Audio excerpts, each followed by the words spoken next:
পর্যটন শহর শ্রীমঙ্গলে এত সুন্দর আয়োজন দেখে আজকে সত্যি খুব ভালো লাগছে। অনেক মানুষ এসেছেন, অনেক সুন্দর সুন্দর রং বেরঙের মানে শাড়ি পাঞ্জাবি সবাই পরে এসেছে। আর এত ফুলের এত সমারোহ আর পিঠার এত স্টল দেখে সত্যি খুব ভালো লাগছে। আমরা ফটো ফ্রেমে সবাই মিলে ছবি তুলছি, সবাই একত্রিত হয়েছি। আর একটু পরে সাংস্কৃতিক অনুষ্ঠানও শুরু হবে, সত্যি খুব ভালো লাগছে। ধন্যবাদ। আমি এসেছি, আমার ফ্রেন্ড এসেছে, আমার মাও এসেছেন, আন্টিরাও এসেছেন, সবাই মিলে এসেছি, খুব ভালো লাগছে। এত সুন্দর উপজেলা প্রশাসনের আয়োজন দেখে সত্যি খুব ভালো লাগছে। আর উপস্থিতি অনেক বেশি, মানে সত্যি আমরা এতটা এক্সপেক্ট করি নাই, দেখে খুব ভালো লাগছে। সবাইকে অনেক সুন্দর লাগছে, অনেক ভালো লাগছে। ধন্যবাদ। বাঙালি আসলে আমরা এমন একটা জাতি, আমাদের 12 মাসে 13 পার্বণ লেগেই থাকে। আমি মনে করি বর্ষবরণ থেকে শুরু করে একেবারে বসন্ত পর্যন্ত যে 6টা ঋতু আছে, প্রত্যেকটা ঋতুতেই আমরা অনুষ্ঠান করে থাকি। তার মধ্যে বসন্তটা অন্যতম। যদিও রবীন্দ্রনাথ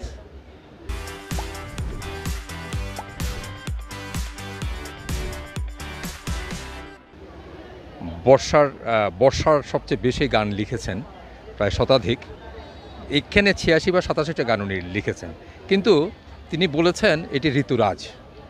তো ঋতুরাজ যেহেতু, রাজার মতো আমরা আজকে এটা সাজানো হয়েছে, রাজাকে যেভাবে বরণ করা হয়, এখানে বলা আছে বসন্ত বরণ। বরণটা আমরা ঠিক রাজার মতোই করেছি। আর উপজেলা প্রশাসন এবং পৌরসভার পক্ষ থেকে এই ধরনের একটি আয়োজনেই প্রথম। ভালো লাগছে, সরকারি তরফে এটা হচ্ছে। আর তরুণীদের জন্য অনুষ্ঠান, তারুণ্যের অনুষ্ঠান। তরুণীরা আপনারা দেখছেন সকাল থেকে এখানে এসে দল বেঁধে আসছে, কেউ একা আসছে, বন্ধুবান্ধবদের নিয়ে আসছে, পরিবারের স্বজনদের নিয়ে আসছে, সবাই ছবি উঠছে। এটি বাঙালির উৎসব, এটি চলমান থাকুক।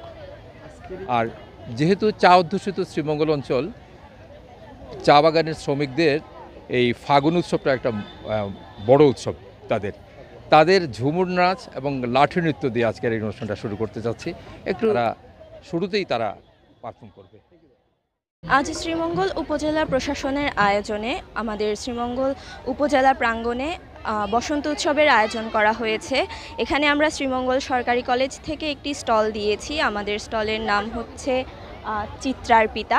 এখানে আমরা মূলত আমাদের চিত্রকর্ম প্রদর্শন করছি, বিভিন্ন মাটির জিনিসে আমাদের আঁকা ছবি, হাঁড়ি পাতিলে আমরা আমাদের আঁকা ছবি প্রদর্শন করছি। আর চিত্রার পিতা অর্থ হচ্ছে চিত্রকর্ম অর্পণ, সেজন্য আমরা আমাদের কাজের সাথে মিলিয়ে আমাদের স্টলের নামটা রেখেছি। সারাদিন ধরেই অনেক মানুষজন আসছে, আমাদের জিনিসপত্র বেচা কেনা হচ্ছে, আমরা উপভোগ করছি। এই যে আজকে বসন্ত বরণ 1431-এ আসছি আমি, আমার সাথে আরও আসছে আমার বোন, ফ্যামিলি অনেকজনে আসছে। অনেক মজা হইতেছেও, সবাই আসছে, কালারফুল শাড়ি পরছে, ড্রেস পরছে, অনেক মজা হয়েছে। নানা ধরনের ফুল আছে, এরপরে ছবি তোলার মতো অনেকগুলা প্লেস তৈরি করা হয়েছে। অনেক মজা হয়েছে, মজা হইতেছে, আমরা সবাই মিলে এনজয় করতেছি, খুব ভালো লাগছে এখানটা।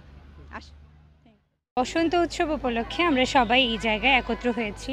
চারদিকে সবাই খুব রঙিন শাড়ি পাঞ্জাবি পরে এসেছে, খুব ভালো লাগছে। আর আমরা খুব এনজয় করছি, আপনারা আমাদের সাথে থাকবেন। ধন্যবাদ। এইখানে সাংস্কৃতিক অনুষ্ঠানের আয়োজন হয়েছে, সাথে চারদিকে আমরা ফুলের গাছও দেখতে পাচ্ছি, অনেক কালারফুল। বসন্ত আসলেই এসে গেছে, আপনারা সাথে থাকবেন। ধন্যবাদ।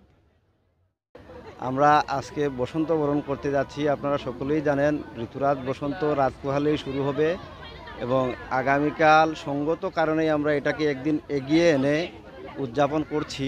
এবং এখানে আমরা প্রাকৃতিক সৌন্দর্য এবং আর্টিফিশিয়াল যে সৌন্দর্য আছে, এই দুইটার কম্বিনেশনে আমরা মাঠটাকে সুসজ্জিত করেছি এবং দর্শনার্থীদের জন্য এখানে ছবি তোলার ব্যবস্থা করে দিয়েছি। পাশাপাশি এখানে শ্রীমঙ্গলের বরেণ্য সাংস্কৃতিক ব্যক্তিত্ব যারা রয়েছেন, তাদের সকলের অংশগ্রহণে, ছোট বড় সকলের অংশগ্রহণে এখানে আমরা একটা সাংস্কৃতিক অনুষ্ঠানেরও আয়োজন করেছি, যেটা বিকেল 3টা থেকে শুরু হয়ে রাত 9টা অবধি চলবে। এখানে আমরা সারা বাংলাদেশ থেকেই আমরা সিলেট যশোর সহ আমরা বাংলাদেশের বিভিন্ন জায়গা থেকে ফুল সংগ্রহ করেছি। তারপর দর্শনার্থীদের জন্য শীতকালীন পিঠা, ফুচকা, চটপটি সহ এই মুখরোচক কিছু খাবারের আয়োজন রয়েছে।